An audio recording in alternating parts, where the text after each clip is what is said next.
to AIDS in this country, in our borders, than all of our world wars. Death was a constant in my life for many years. I'm sitting by deathbeds day by day, watching people die from the same thing I had. No matter how effectively we work to kill HIV, to get rid of it, to vaccinate it against it, unless we look hard and carefully at our sexual behaviors and at the entire issue of drug abuse in the world, we will not be over this problem. There will be another epidemic and another and another.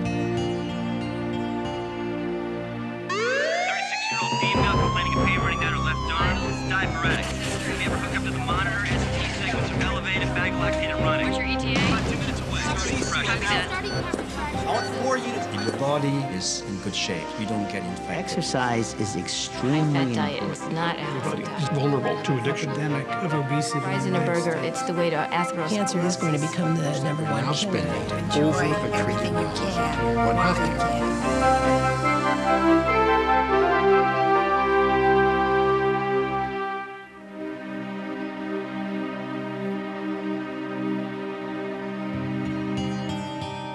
The year was 1981.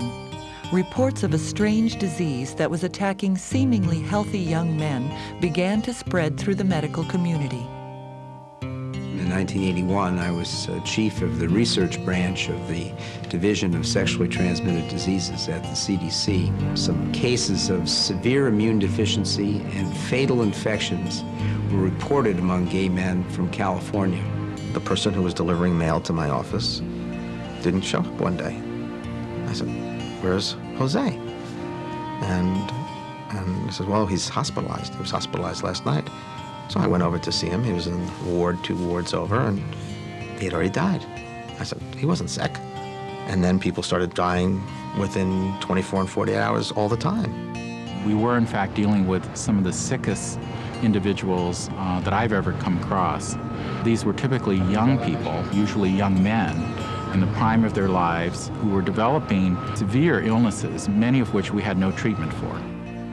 As I was pastoring the Metropolitan Community Church of Hartford, Connecticut, and in 1981, we began hearing stories of this new gay cancer and gay men getting a strange form of pneumonia. When I started getting sick in 1982, they still weren't quite sure what to call it. They hadn't discovered the virus. They could tell my immune system was severely deficient, but I didn't have any of what were then the 5 defining diseases of AIDS.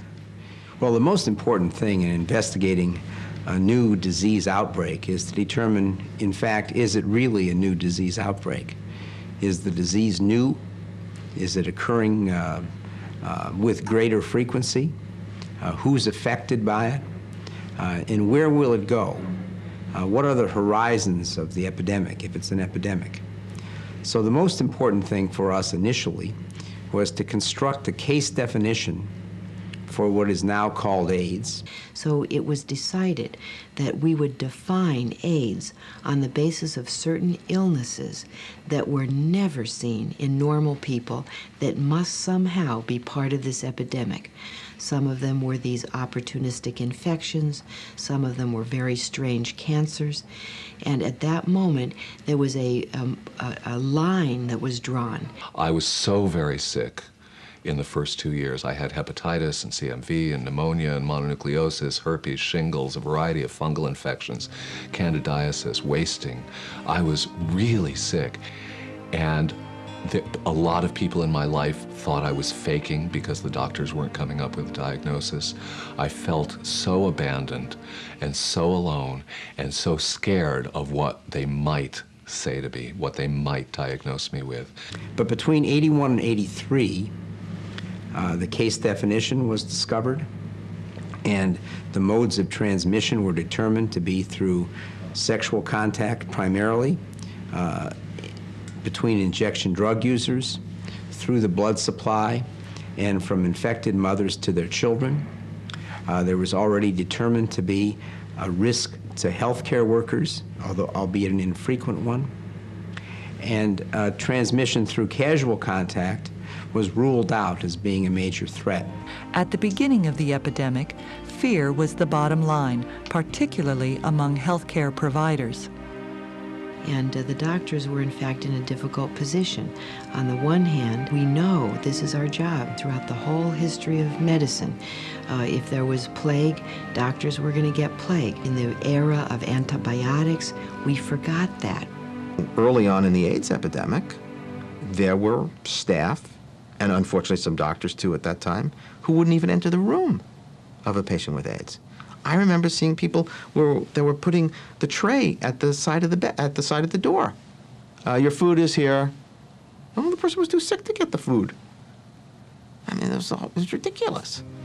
Here they were telling me that I had the worst possible disease, horribly stigmatized. People were terrified of being around a person with AIDS back then. And I was left alone a lot. And it was a horrifying experience in every way. There are still nurses, dentists, doctors, surgeons who are unwilling to take care of these patients. As I go around the world and see a beginning of an epidemic in other areas of the world, I see the exact same prejudices that we dealt with 15 years ago. Initially, the general public was complacent, lulled by the fact that many people considered the virus a gay disease. Wrong. We should have just said, this is a sexually transmitted disease. If you're having sex unprotectedly with more than one your partner that you're going to be with for the rest of your life, then you're at risk for HIV. We could have for AIDS, we could have saved a lot of lives. They used to tell us at CDC that our public opinion, public attitude was like a rheostat. That when people were complacent, we would put out information to turn up the heat. When they became too scared, we would put out reassurance. And we had to reassure people that following good scientific studies, that there was no evidence of transmission of the virus through mosquitoes, that there was no risk of getting AIDS from donating blood, and to get people to focus on what the real risks were. At this point, researchers had pieced together parts of the puzzle, a definition of the disease and its mode of transmission, but not identification of the virus itself. In the entire history of medicine, there has never been such a rapid response and such a rapid understanding of what this disease was, the virus using technical means that were not possible 5 years before or 10 years before. So using the technology that was available in 1981 and 1983, the virus was found. When the virus was discovered, though, what also was discovered was the widespread prevalence of HIV in the United States. From several thousand cases of AIDS, we learned that there were literally hundreds of thousands of people infected. Indeed, millions throughout the world already infected. What is this virus known as HIV, and what makes it so deadly?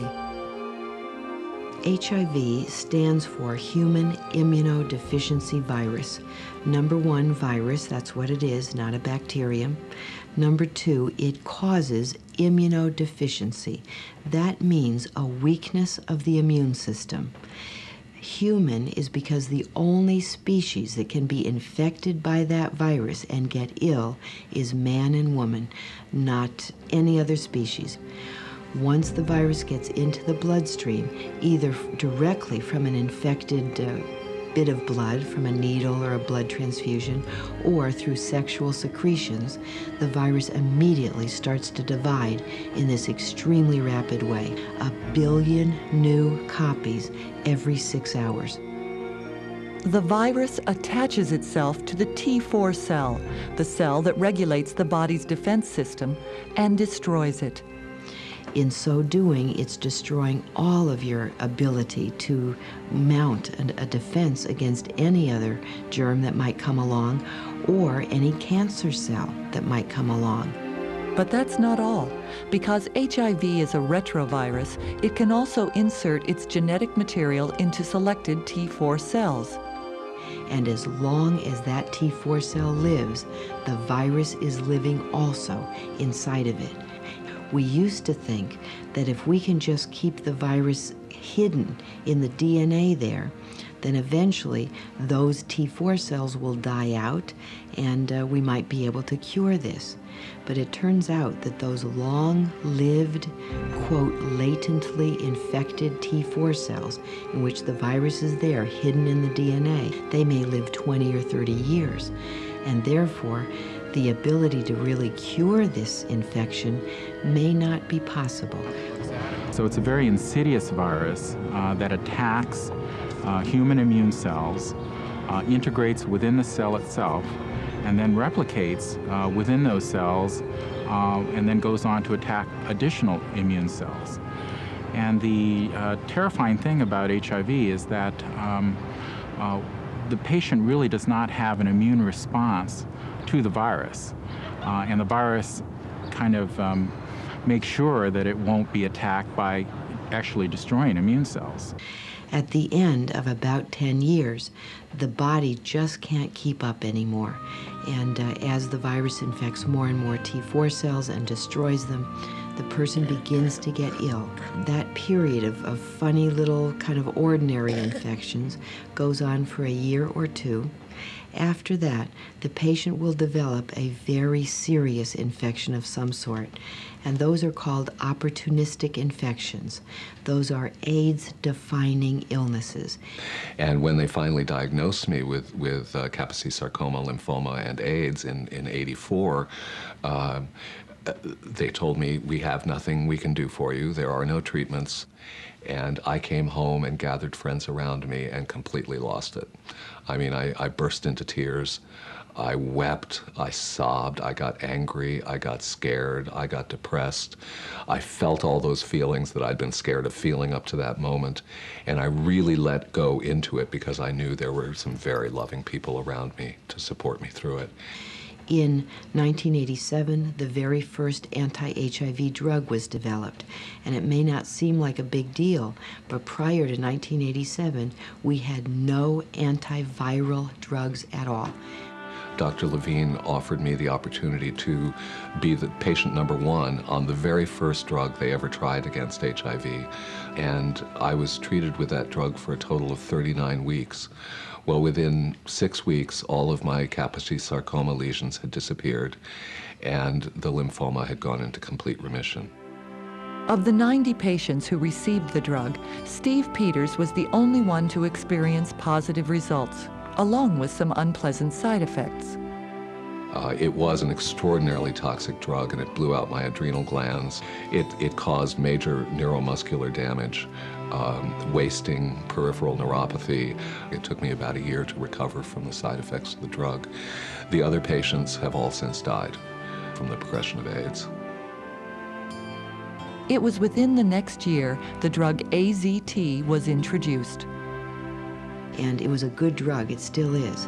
The problem, though, is that if we use one drug to treat the HIV virus, it will absolutely learn how to live with that drug. It becomes resistant to the virus. In a biologic sense, the virus must stay alive, survival of the species, just in the same way that we have to stay alive. And if we give the drug that will kill the virus is going to have to learn to find a way to live with it, and it did. Within the last 5 years, the pharmaceutical industry and researchers at various institutions have developed new drugs, more potent antiviral drugs, which in combination with drugs that already existed, allow patients to live for decades. As an example, in the United States, new opportunistic infections went down by 73%, and the death rate from AIDS went down by essentially 50% in 1 year alone because of access to those drugs. But these drugs are not perfect, and in fact, patients will become resistant to our current antibiotics. So what we have as a challenge to researchers is to find ways of outsmarting the virus using new approaches, either genetic therapy, immunologic therapies, developing new antibiotics, new approaches to try to better control the virus and allow patients to live with their infection without developing the complications of AIDS. They, by necessity, will be taking complicated drug regimens, probably forever, always being followed by the doctor, always having blood tests, always having a little trouble here or there, but alive. And that was a goal that we thought was almost unachievable 10 years ago or 5 years ago. In '84, they told me, we have nothing we can do for you. There are no treatments. But Dr. Levine said, your mission, should you choose to accept it, is to try and stay alive as long as you can for us to find a way to treat this. And that's what I set out to do. The death rate due to AIDS continues to decline as a result of more sophisticated testing and treatment. But what many people forget is that the incidence of HIV infection, that is the number of people that are infected with the virus, here in the United States continues to increase, and it's increasing quite rapidly. It's increasing both in the populations that are traditionally at risk, but also in other populations, in women, in minorities, in young people, adolescents. At the beginning of the epidemic, it was almost unheard of for a woman to have this disease. At this point, in the range of 25% of patients with AIDS are women, and women are the fastest rising new group of HIV/AIDS in the country, probably in the world as well. So even people that are in monogamous, or what they believe are monogamous relationships, may be at risk if they don't know truly what their partners are involved in. IV drug use population has become significantly impacted with HIV, particularly on the East Coast. A decade and a half ago in Atlanta, Georgia, Sandra McDonald began to campaign against AIDS, enlisting the help of those who themselves are HIV positive. Armed with condoms and bottles of bleach, staff members take to the streets. Our staff is very good at the unconditional love piece and reaching people where they are, and their examples by sight. Man, I've been there. Sister, please. Listen, you know who I am. When I left the corner, you took my spot. That's my spot. I've been there, baby. It's all right. You know, you can get better. And even if you're not willing to get better today, now here's some condoms. You know, this is the package. That's the street name for HIV. And you know, this is what you need to know about the package. You got to protect yourself. Makes sense. That's probably the best that we do. In the last several years, major progress has also been made in decreasing the spread of the virus from an HIV-positive mother to her child. The transmission rate for HIV in the United States from mother to infant is about 25 to 30%.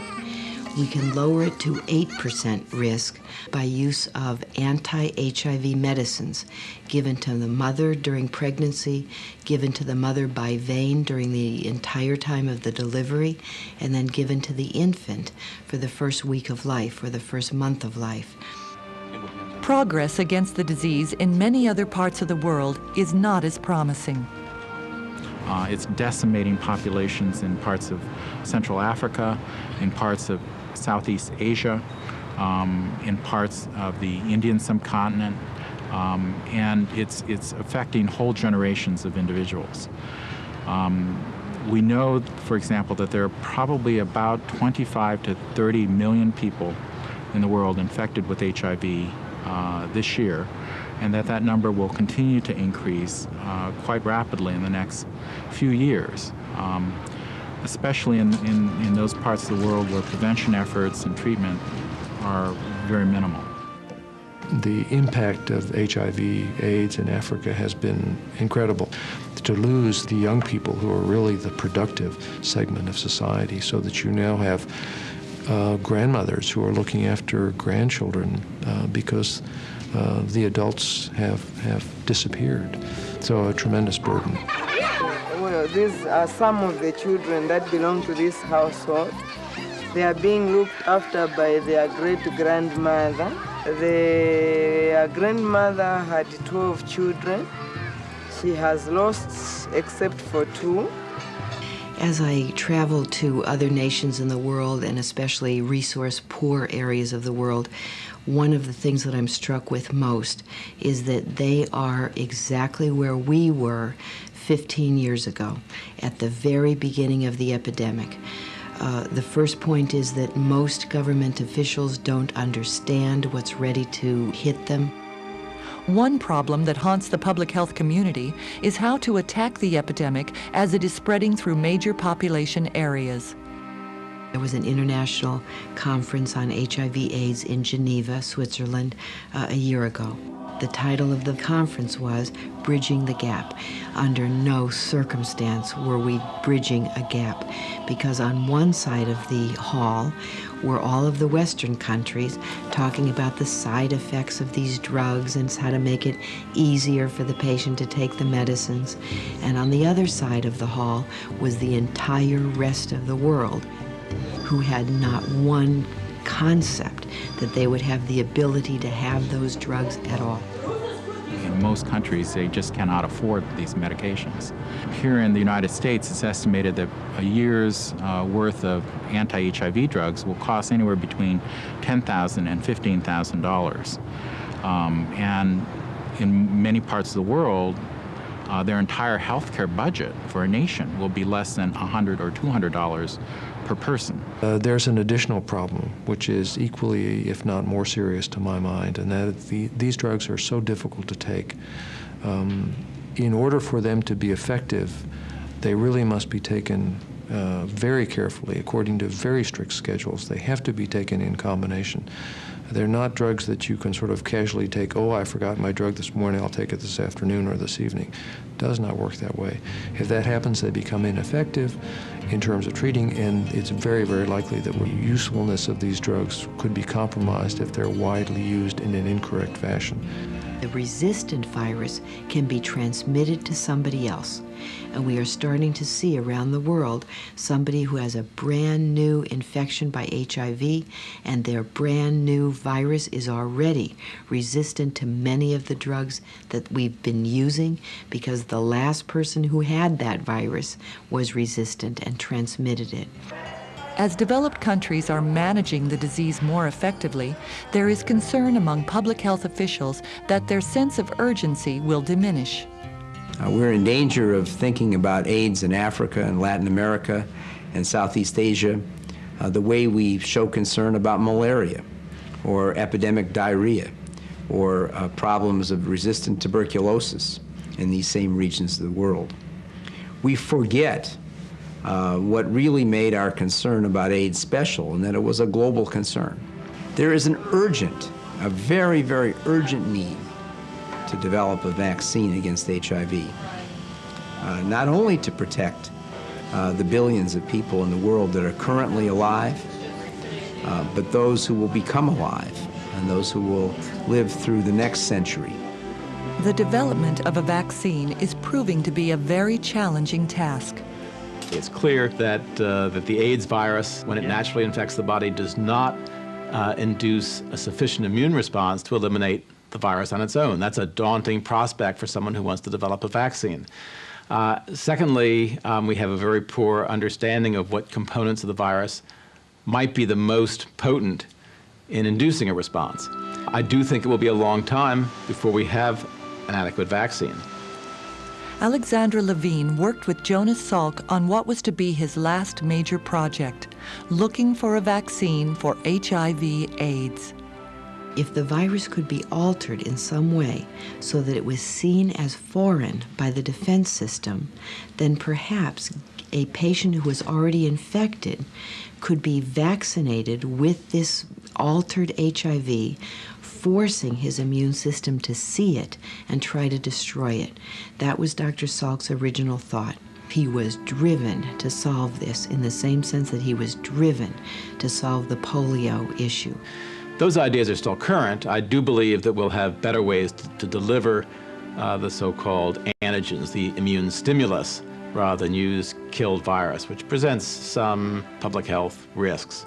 And the issue of whether we'll have vaccines to use during the treatment of disease, I think, is still a moot point, but it's one that's being tested in that situation and many others. And we, I think, need to push forward, even with vaccine candidates that don't seem as promising as, say, the poliovirus vaccine is, because those vaccines have been extraordinarily effective. They've allowed us to eliminate the disease entirely.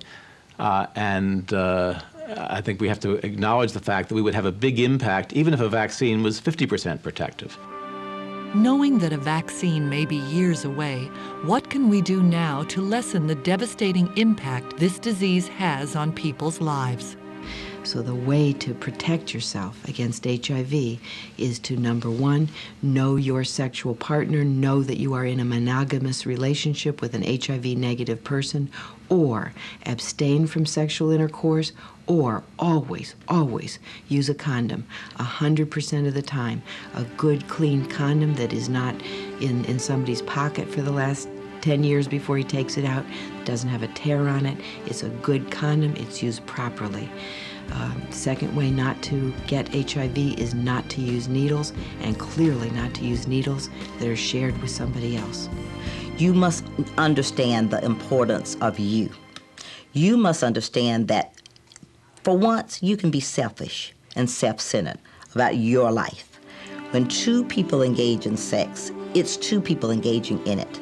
You have the right to protect yourself. We also need to engage young females and males very early on so it becomes a part of their norm. This is how we have sex, protectedly. We either don't have sex, which is wonderful, or if we ever going to think about it, we do it protectedly. We do it with protection. Our capacity to do something about it, particularly our capacity to prevent it, depends upon awareness of the problem at many levels. Awareness at the community level, awareness at the national level, and awareness at the individual level. 15.5 years ago, they told me that I had 8 months left to live. So I set to work to do everything I could to be well and to stay as well as I could. And it became my mantra to live with AIDS. Then later on, after I got well, I began to think about, gee, maybe it's possible to live through AIDS. It is not killing me. It is not interrupting my life. I am living life with the virus inside me, but I am living through it. And in the last couple of years, I've made another transition into living beyond AIDS. None of us have any guarantees about tomorrow, whether we have HIV or not. All any of us have is right now. So right now, each moment, I can decide to experience the fullness of life, to experience joy, to experience the wonderful communion of talking and sharing and looking at another person's eyes and seeing their soul, and hopefully they're seeing mine. So again, the quality of life is not measured by the length, but by the fullness with which we enter into each present moment.